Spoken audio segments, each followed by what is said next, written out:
Hi everyone, my name is Joshua Miles, and I'm guessing if you're watching this, then you are a massive true crime enthusiast just like me.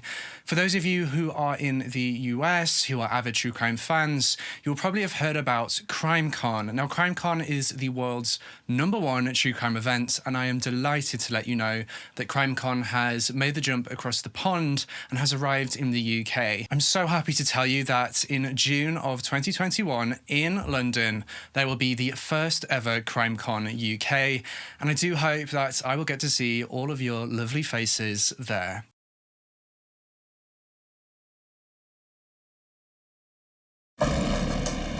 In 1988, motorcycle gang violence comes to a small Ohio town.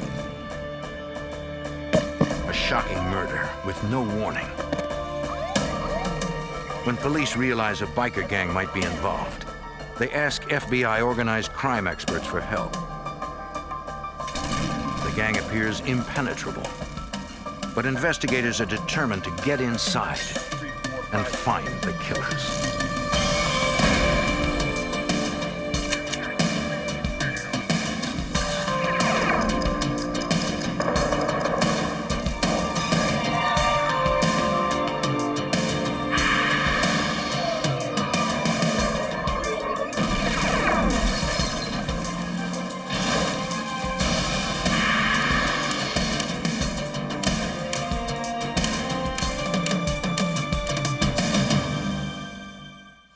When gangs go to war, they don't care who gets in the way.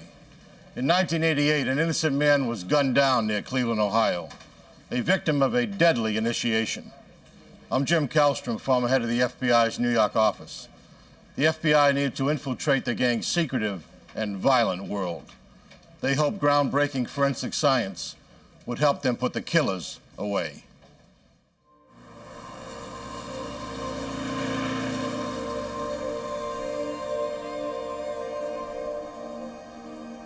To most riders, motorcycles represent freedom, adventure, and fun. But some bikers come together to form dangerous gangs. As the ranks of these gangs grew in the 1980s, the violent crime attributed to them increased. Like the mafia, their often criminal enterprise drew the attention of FBI organized crime squads, according to Cleveland FBI Special Agent Stuart Schoaf. The motorcycle gang problem throughout the United States was fairly large at that time. We had a large chapter of motorcycle gang members here in Cleveland. The principal biker gang in Cleveland made their money off drug dealing, theft of interstate shipments, and extortion. Like mob families, they protected their interests and their secrets with violence. Whenever multiple gangs developed in an area, tensions between them inevitably grew. Across the country, battles for control of territory were intense. When one gang struck against another, retributions always followed. An escalating cycle of wild aggression. In an incident that reflected how far the gangs would go, one biker gang blew up the clubhouse of a rival gang with a rocket launcher. These gangs would do anything to continue their criminal enterprise. Organized crime squads needed to stop them. Trying to develop information on the major gang in Cleveland, agents tried surveillance, but it wasn't easy. This group knew that they were being watched by us and local law enforcement. When they had a meeting at their clubhouse, they would post a guard out in front of the chapter clubhouse and watch for any suspicious cars in the neighborhood. The gang protected the people on their street from outside crime, so grateful neighbors would not talk to investigators either. The Cleveland gang might have guarded those in their own neighborhood, but not everyone enjoyed such safety.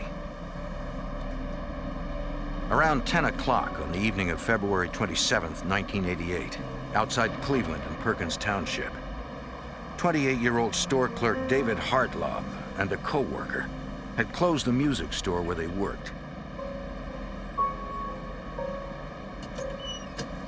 Hartlaub was headed to a nearby bank to deposit the store's cash receipts. He didn't know he had company inside his van.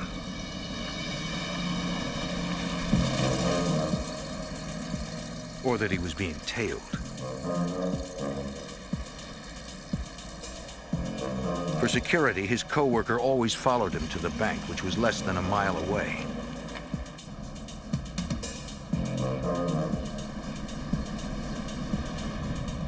Neither man noticed the dark sedan on Hartlaub's tail. By the time they got to the bank, his co-worker had fallen 20 seconds behind. It took less than that to strike.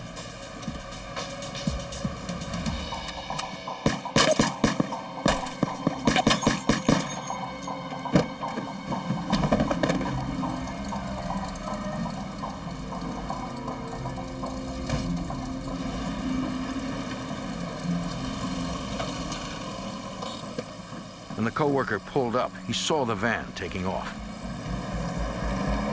He spotted his friend down, but a man with a gun ordered him to leave. Several other customers came to use the ATM and were ordered at gunpoint to stay in their cars. Then the gunman ran off, leaving David Hartlaub lying on the asphalt. 911. There's been a shooting. We need to get someone over here right away. Where at? I'm over at the mall. In 1988, Perkins Township was a small town with only 11 police officers on the force. Hold on 1 second. We have shots fired At the bank behind the mall. 2 or 3 subjects involved, possibly left in a van. Within minutes, nearly all of the Perkins Township officers were on the scene, including current police chief Tim McClung. The crime scene overall was very chaotic when I arrived. The paramedics were first approaching the victim. He was on the ground. He was struggling to try and right himself, obviously seriously injured. Hartlaub was in shock, but alive.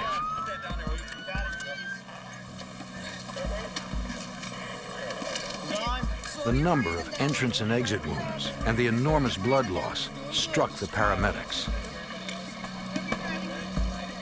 None of them had worked this degree of gunshot trauma before. The best they could do in the field was keep him breathing and stem the blood flow. David Hartlaub made it to the hospital, but died 20 minutes later. Police interviewed Hartlaub's co-worker and the other shocked witnesses. Originally, the information coming from the witnesses was very confusing. Obviously, you had different officers talking to different witnesses. The different witnesses saw different things from their perspective. The stories were conflicting, and it was problematic at first. Investigators concluded there were 3 suspects. One in the van, one driving the dark sedan, and one who threatened the witnesses. The co-worker described him as an Asian or Hispanic male. A witness saw the victim fall out of the van onto the roadway, and the van drove off. Now, based upon that information, we took a dog out into the field, attempted to do an area search.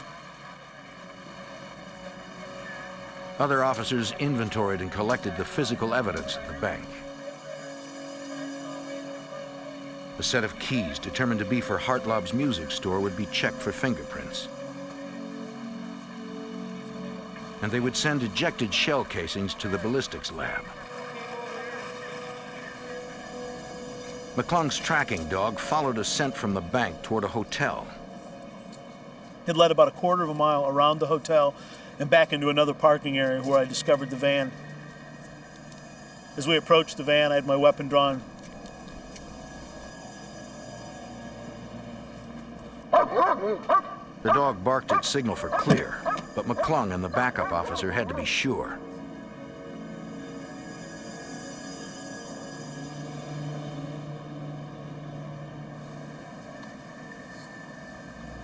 There was no one inside. The officers knew not to disrupt any evidence that might be in the van and waited for crime scene technicians to arrive. We weren't sure if the suspect could still be in the area. I mean, he could have been in a tree line watching us for all we knew. The technicians began processing the second crime scene to determine what had happened. There were rounds that penetrated through the back of the driver's seat, through the victim, and out through the door of the vehicle. It went along with the theory that he was ambushed inside the vehicle, that the shooter was behind. Technicians noted a great deal of blood spatter, mostly on and around the front seat. They collected samples of the blood from each pool for examination at the serology lab.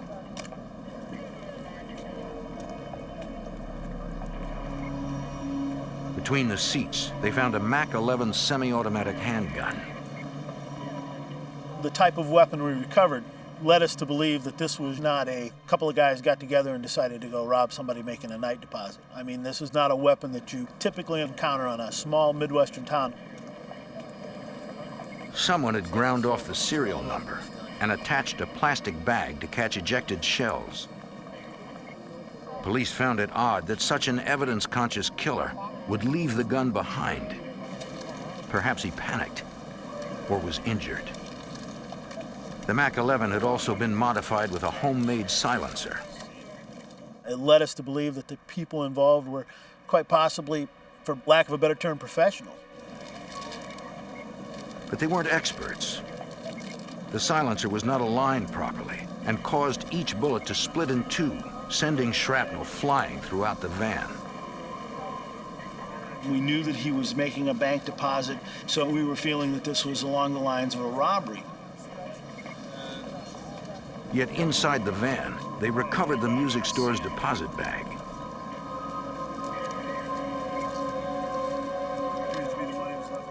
Yep, it's got some receipts in there. Once the money bag was found inside the vehicle with over $4,000 inside, that theory quickly was cast to the side. The crime scene technicians retrieved multiple bullet fragments and several complete slugs from the van. They determined 13 rounds had been fired, all from behind. A brutal execution. Somebody wanted him dead. There was a lot of motivation there. Maybe this was a contract killing. Could have been a murder for hire, but somebody definitely wanted him dead. McClung and another canine handler had their dogs search for the suspect's trail leading away from the van. But neither dog could key on any scent. As a canine handler, it was my job to interpret what the dog was trying to tell us, and I believe that the dog was telling us that this suspect's left in a car. As some officers wrapped up the crime scene, the others fanned out across the township, looking for 3 men in a dark sedan. It had been Perkins' first murder in more than 10 years, and police wanted to find the killers fast. Early the next morning, in the adjacent town of Sandusky, 2 officers returned to the Sandusky police station in the middle of what they thought was a routine shift.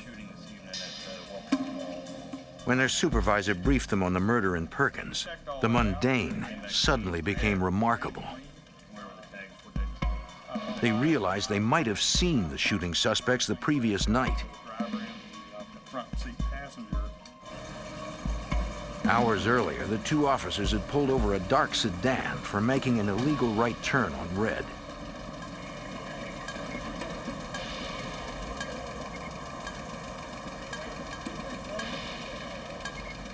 They had identified the driver as Mark Verdi. The front passenger, Stephen Yee, owned the vehicle. Both men lived in Cleveland's suburbs. The officers noticed Yee wore a belt buckle with the Cleveland biker gang's insignia and a hunting knife, though that was not illegal.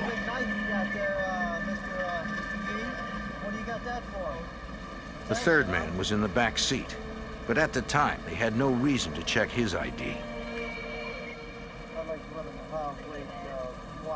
The officers called in Yee and Verdi's information.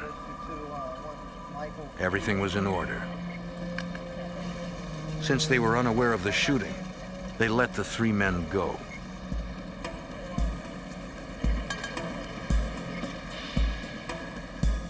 The traffic stop had been at 9:56 p.m., about 5 minutes after the murder, and 3 miles away from the crime scene. The officers said the front passenger, Stephen Yee, and the car closely matched the descriptions given by witnesses at the bank.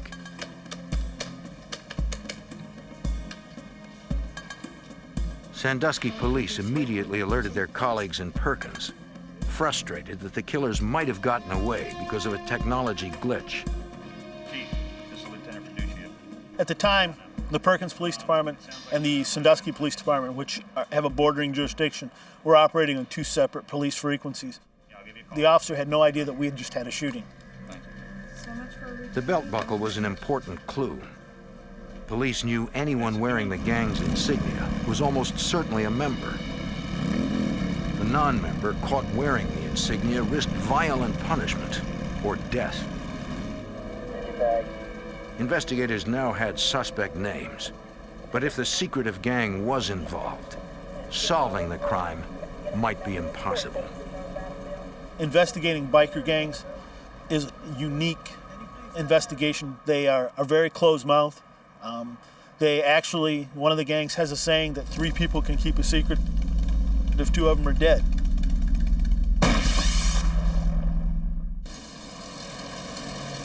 After David Hartlaub was gunned down in Perkins Township, Ohio, police developed 2 suspects whom they believed were connected to a Cleveland biker gang.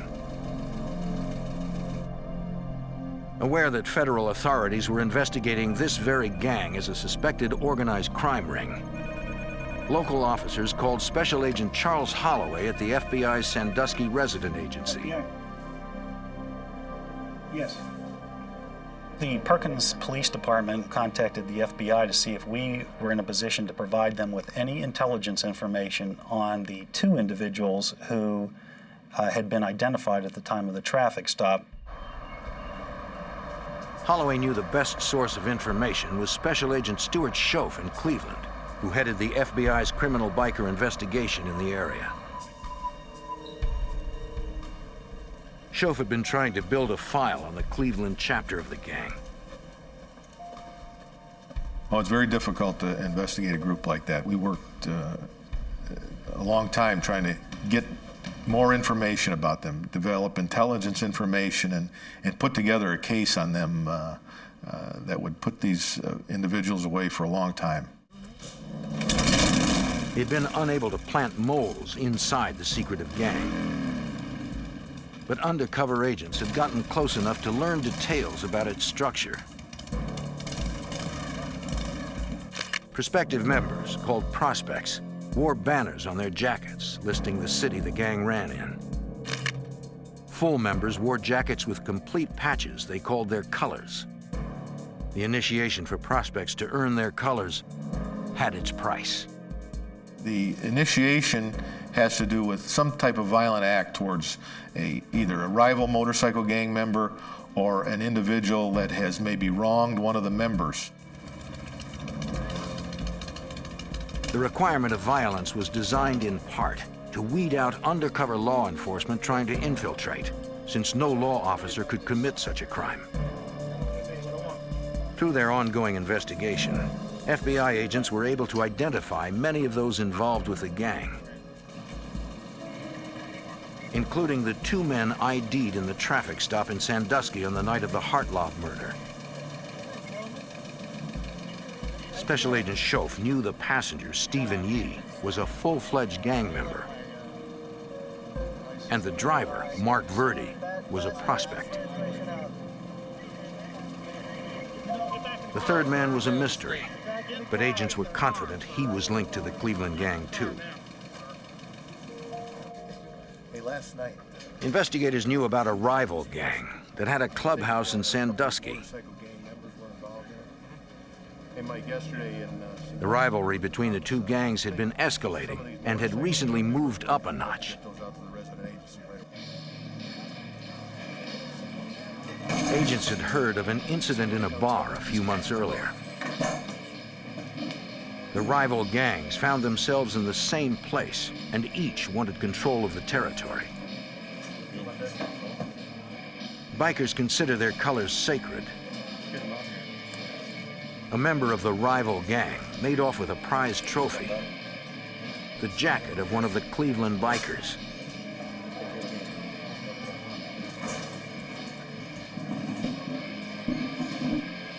It was a profound insult. They're out there, they work. Where are they now? Huh? Accusations flew, Hey, man.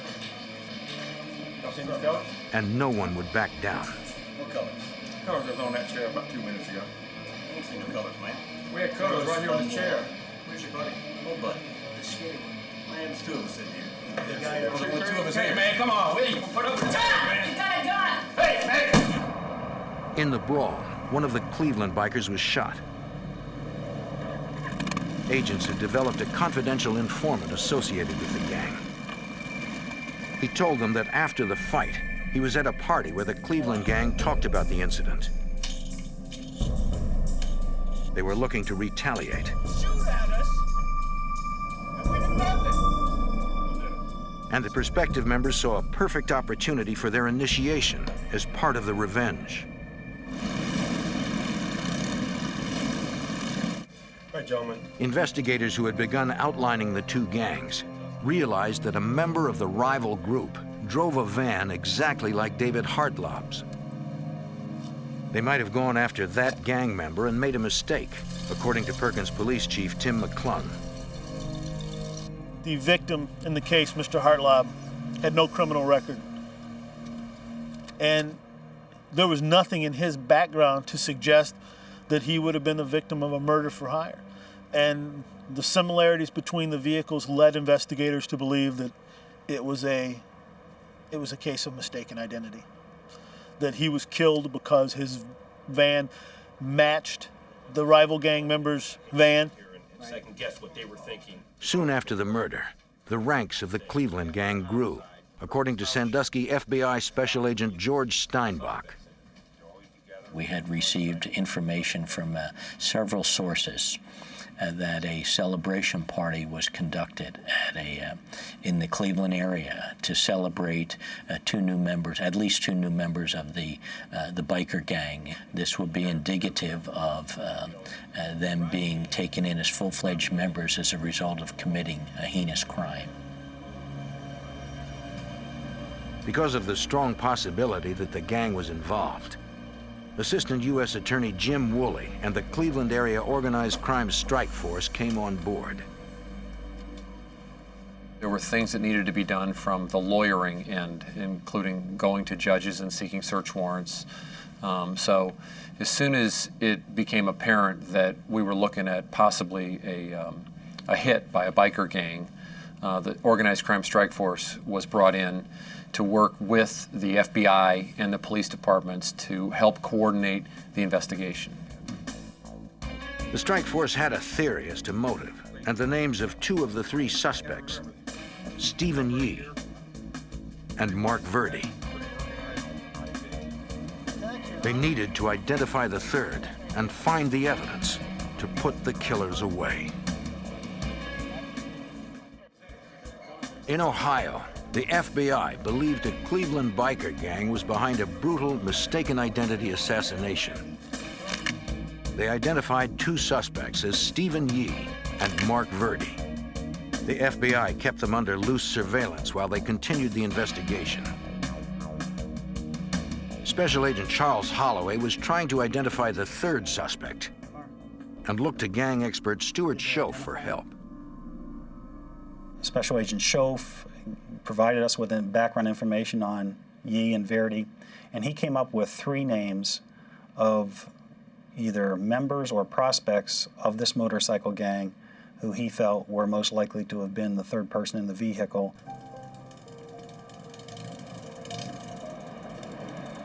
Investigators needed to interview those three men. The two bikers they found first had solid alibis for the night of the murder. Non-gang members corroborated their stories, and the two men were eliminated as suspects. Okay, thank you very much. The one on the list they could not find was John Ray Bonds.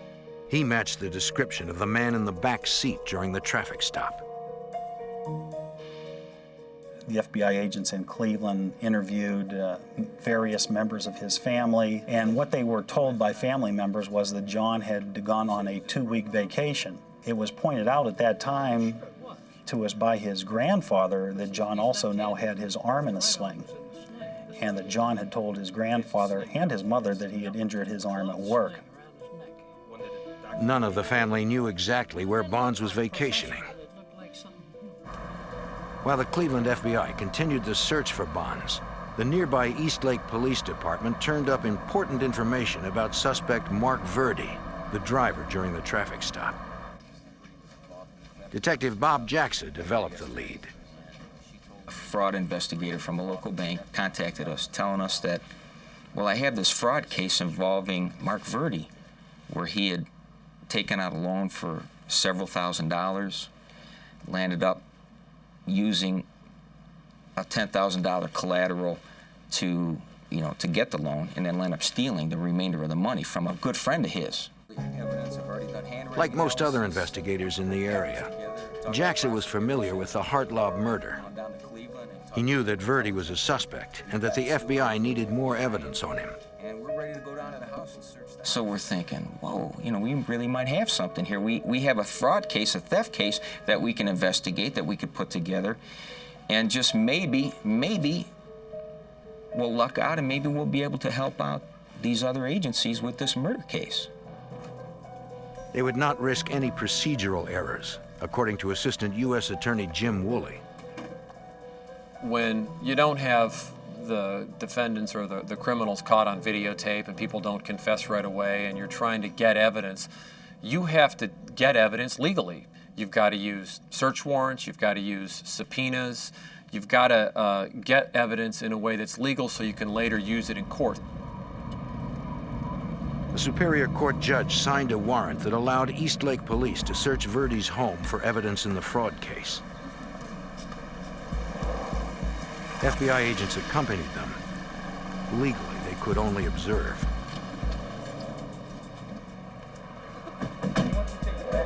We went there to look for bank documents, and if we saw anything else that we thought might be evidence or have anything to do with this case out in Perkins Township, we would let the FBI know that we saw something that might be pretty interesting.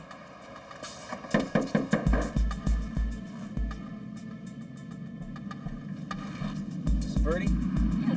Detective Jackson, you say, please, Detective Bowersox, we have a search warrant for your premises. Well, it's very The suspect was not at home, but his wife was fully cooperative. So, you mind if we come in? When they explained the warrant and her rights, she let them in. Sammy, why don't you look around, make sure it's secure. But it was Mark Verdi's name that was on the warrant, so they decided to wait. They didn't want to do anything that might jeopardize using evidence in a later trial.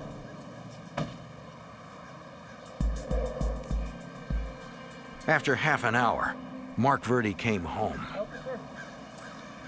Yeah, I'm Mark. Hey, Mark? How you doing, Mark? Mark Verdi? Yes, meet records.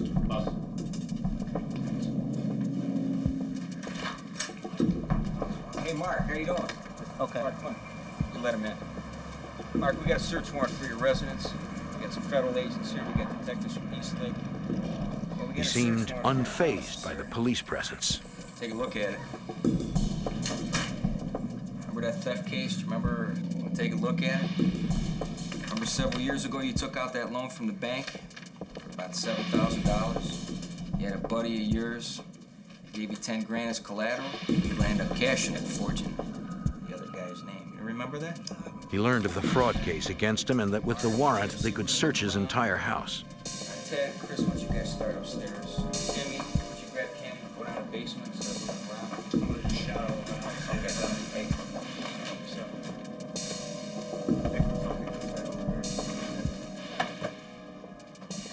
Upstairs, the search quickly paid off. when officers found papers relating to the alleged bank fraud. But more importantly, they also discovered several items that might help the FBI with the Hartlaub murder. Ski mask. We found a briefcase, and you open up the briefcase and there's a mask in there, there's gloves, and the grinder was in there. And shavings, metal shavings. The grinder and shavings might be related to the serial number ground off the murder weapon recovered from the van. Do you see this map? Do you see this map? It's all to the This is area. the one where you got the stuff. As we're searching, we see a map, and it's folded up unusually, and we look at it, and you open it up, you look at it, and you see Sandusky, Perkins Township area kind of highlighted and pointed out. The murder had taken place in Perkins Township, and Verdi was pulled over in neighboring Sandusky. Sandusky area map. Folded like this. It was time for Special Agent Stuart Schoaf and the other agents to take on a role beyond that of observers. We decided to get a federal search warrant, and we did that, waiting some time at the residence while several agents went back to the office and drafted the affidavit and search warrant. With the federal warrant outlining evidence sought in connection with the murder, agents could conduct an additional search of the Verdi home and seize any related items.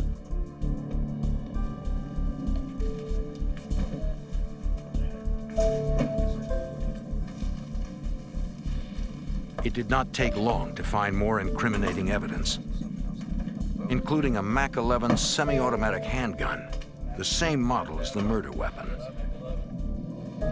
Its serial number was ground off in the same manner as the killer's gun. It's clear.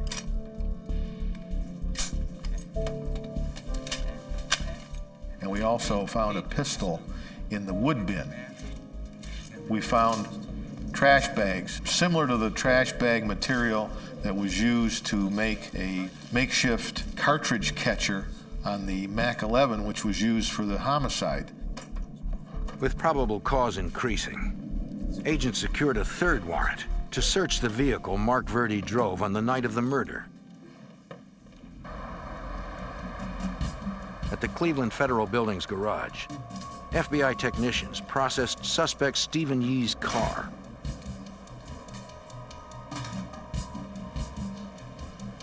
Though 2 weeks had passed since the murder, the car did contain evidence for Special Agent Holloway.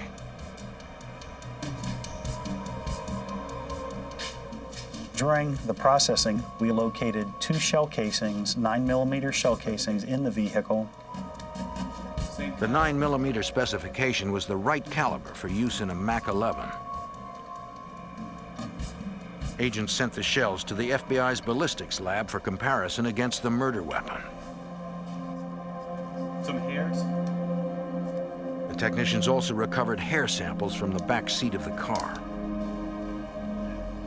And we found spatters of what was determined to be human blood on the rear of the passenger seat.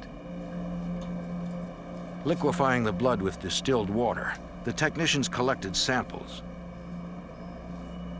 Agents wondered if the blood got there on the night of the shooting.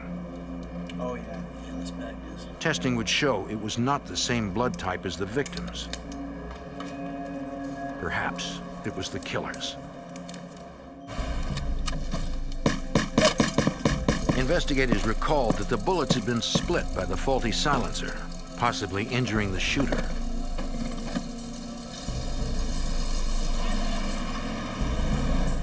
Neither Stephen Yee nor Mark Verdi seemed to have a fresh gunshot wound. But the family of the third suspect, John Bonds, reported he had had his arm in a sling the day after the murder, allegedly due to a work injury.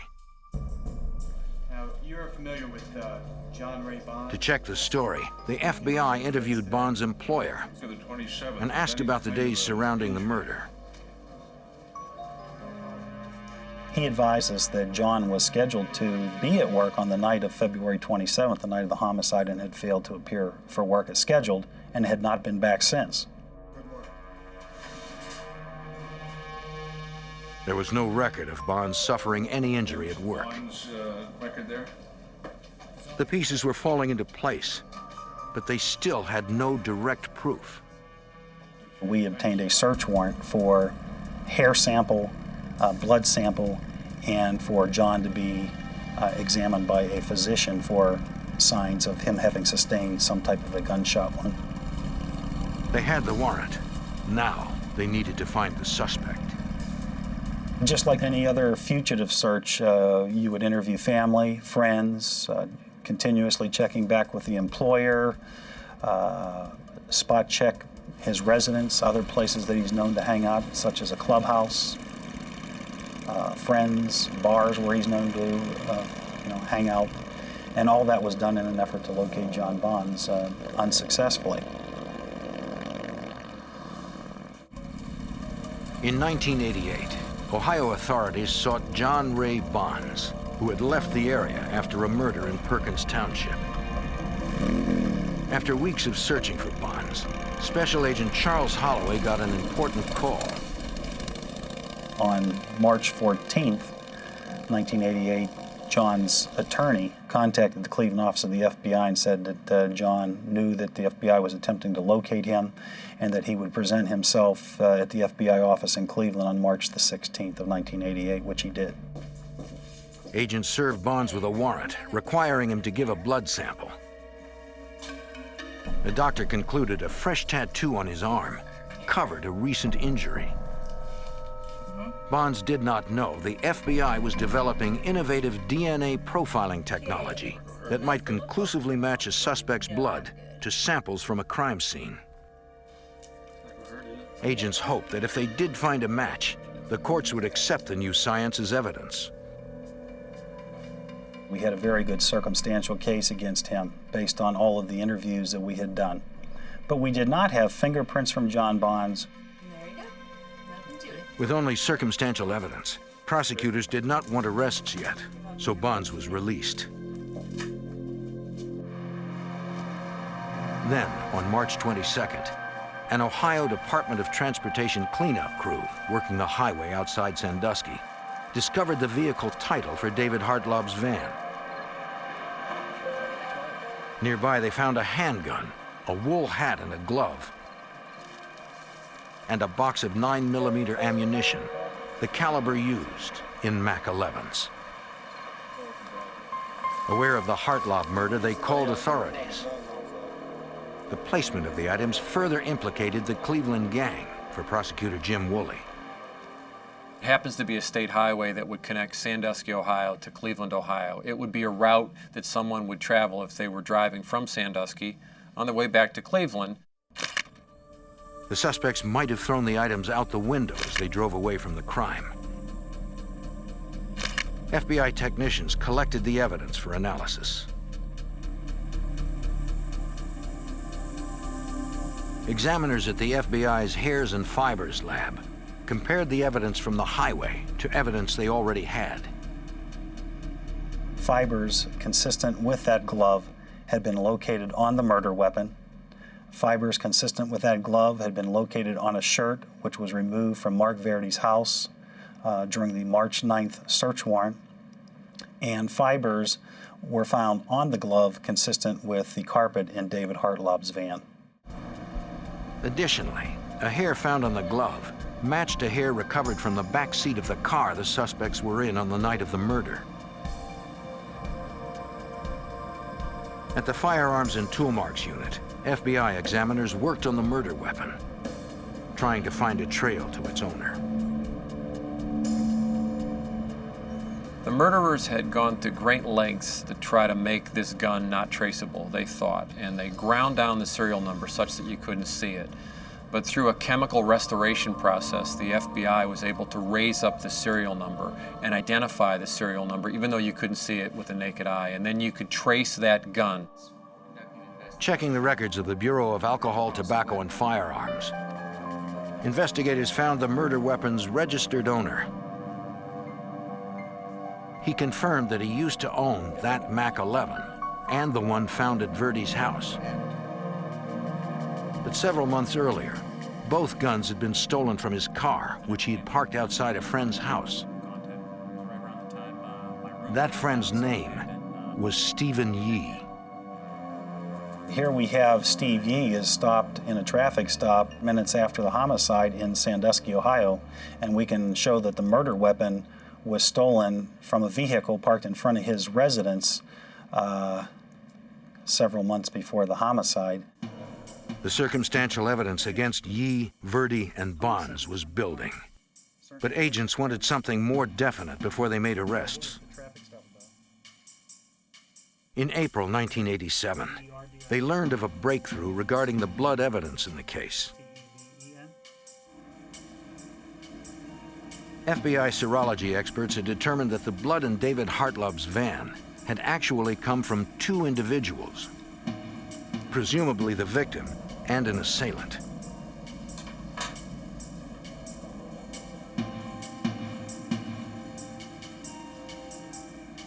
Examiners compared the blood from the victim's van to that from the suspect's car. The lab came back and told us that the blood which had been recovered in Steve Yee's vehicle matched the blood that had been recovered in Hartlub's vehicle. The match was at the blood type level only. Still, it meant that the man in the back seat at the traffic stop was likely the killer in the van. They hoped the revolutionary DNA technology being developed would reveal a more exact molecular match. I had read an article in one of the FBI publications that the FBI is putting together its DNA unit, and they were in the process of doing research. So inasmuch as we had blood in our case, which we felt could possibly be compared with a suspect, I contacted the section chief that was in charge of putting that unit together and spoke to him about the possibility of doing a DNA analysis in this case. At the FBI lab in 1988, examiners like senior scientist Dr. Bruce Bedoli were still testing the groundbreaking forensic science of DNA profiling. DNA is the blueprint for what you are, what I am, for what all living things are. So if we could tap into that blueprint, we could tap into information that help us identify individuals. Examiners were working to establish a scientifically sound way to profile the DNA from a known source, like a suspect's blood, and compare it to the DNA from an unknown source, like the blood left at a crime scene. And we generate a profile of, looks something like a barcode, that then we compare that barcode to another barcode. And the barcodes are in the same kind of pattern. They may have come from the same source. By early 1989, after years of testing quality control, the examiners believed they were ready to use the science in the federal courts. The Hartlub case would be the first one.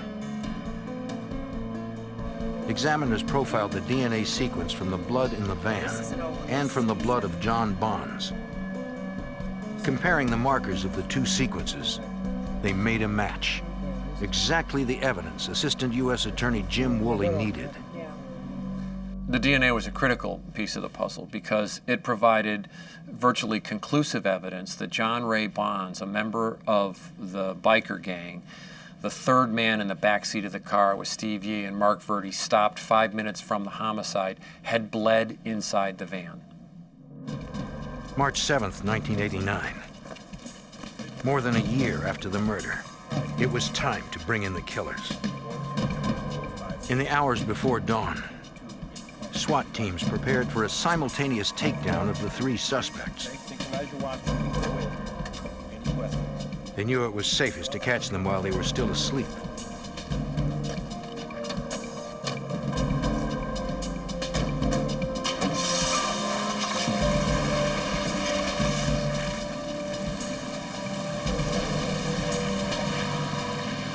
The teams fanned out to the homes of Yee, Verdi, and Bonds. They hoped to strike before the suspects could warn one another or flee. One team moved on Verdi's house, while another entered Yee's.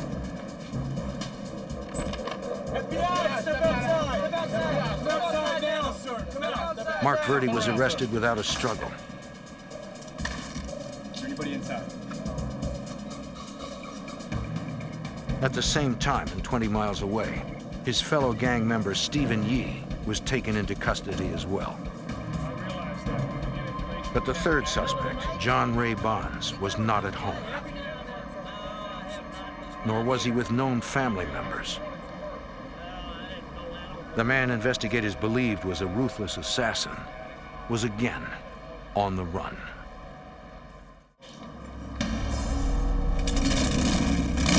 In the summer of 1989, authorities on the trail of fugitive John Ray Bonds had him profiled on a nationally televised crime show. On the program, they described Bonds, his distinctive tattoos, and the places he frequented, hoping someone, somewhere, would recognize the suspected murderer. On the afternoon of November 8, 1989, a patron at a bar in Paducah, Kentucky, spotted Bonds. He remembered the tattoos on the fugitive's hands from the TV show and took a chance.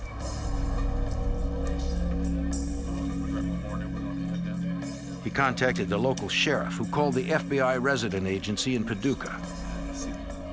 They were ready to arrest Bonds, but they had to be careful, according to Special Agent Stuart Shove. They felt that going into the bar there may be some trouble if they entered the bar at that point, because there were a lot of biker types in the bar, and they did not want to have any type of confrontation. They felt it would be much safer to set up some type of roadblock. The FBI, Kentucky State Police, and local officers staged a fake traffic accident on a road leading from the bar to a known biker clubhouse in the area.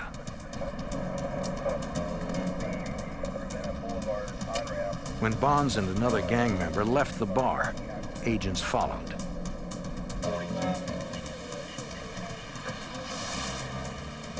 As they hoped, the pair headed toward the clubhouse and got on the blocked road.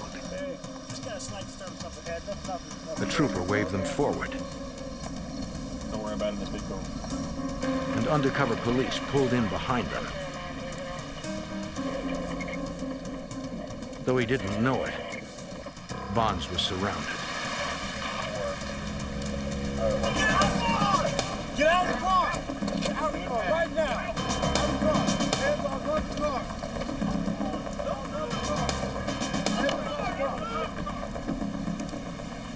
Nearly 2 years after the murder of David Hartlaub, John Ray Bonds was finally in custody. Now, he and the other two suspects, Stephen Yee and Mark Verdi, would stand trial for the killing. FBI senior scientist Dr. Bruce Bedoli had to help convince federal judges that the DNA evidence should be allowed in the trial. New technologies, as they enter the court, will be challenged for their admissibility. So I had a role in going in to defend the technology, to demonstrate that it met the scientific standards to be admitted into court so that the jury could hear about the evidence in the first place. After months of hearings, Assistant U.S. Attorney Jim Woolley succeeded in getting the DNA evidence ruled admissible. With it and the other evidence, he went into the trial confident. This is a case where just piece after piece after piece of evidence was built through forensic testing, ballistic testing, serology, forensic chemistry, hair and fiber analysis, DNA analysis, serial number restoration, and you start just building those things one on top of the other, and there's really very little that a defense attorney can say when faced with a case like that. Stephen Yee, Mark Verdi, and John Bonds were all convicted of murder and sentenced to life. The unrelenting investigation put 3 killers behind bars and helped open the door for a forensic technology that has changed criminal investigations forever.